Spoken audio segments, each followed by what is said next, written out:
As a little kid, I loved movies. All movies. Didn't matter. But of course the monster ones were the most fun. And I didn't want to be a monster. I wanted to know, how do I make one? And so like at 10 years old, I started playing with anything and everything I could to make my own monsters, because I was always very artistic. So that's the way my childhood was. Anything that popped on, any fantasy, special effect thing there. But I also got caught up in dramas too. I love a good story.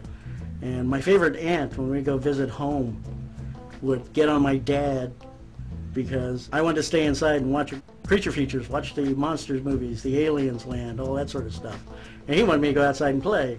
And I would get into my cousin's famous monster magazine collection, which always got him upset. And I just watched and read everything and just really, really wanted to make these things there that people would watch. I call myself a production makeup artist, and I work in movies, films.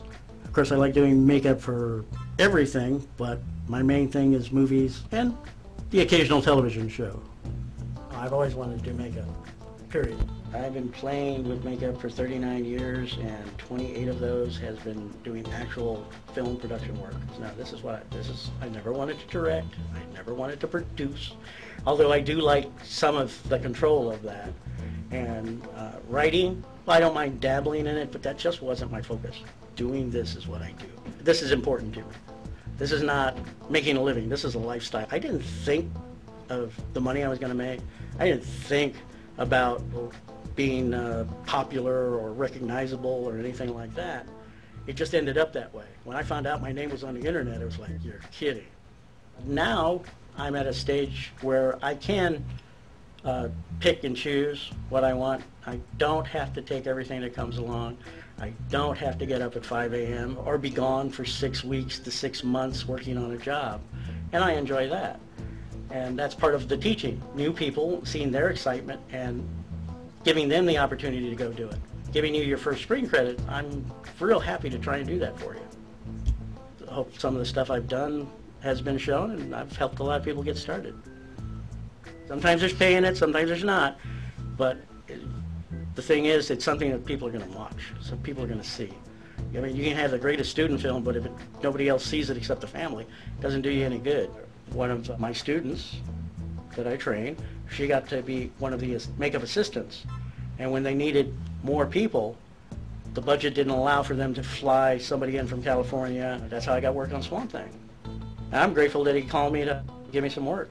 From that, I got work, and I got to meet a lot of other cool people.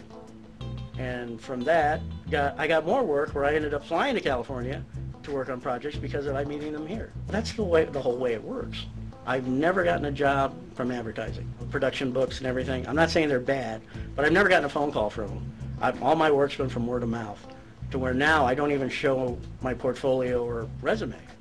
Because now they say, well, Rick, I was talking to so-and-so, and they say you can do this, so you must be the guy. Every time you get another job, you have to prove yourself again with new people. But after a while, everybody gets to know you, and you don't have to prove yourself, you just go to work. When you don't have to, it's a good feeling.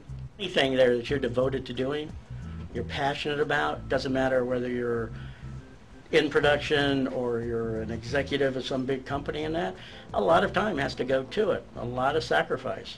And I've sacrificed a lot to get my career and, at the stake of my family and stuff. I've been married over 20 years, but not to the same woman. I've missed a lot of my kids' birthdays. I've missed a lot of my own birthdays. But the show must go on routine. When you're passionate about it, you don't really think about it at the time. But later on, yeah, I wish I could have balanced it more, but it's very hard, especially in any creative job, because you want it to come out the best that it can possibly be. If you're passionate about it, you're going to get it. A lot of times when you're not expecting it.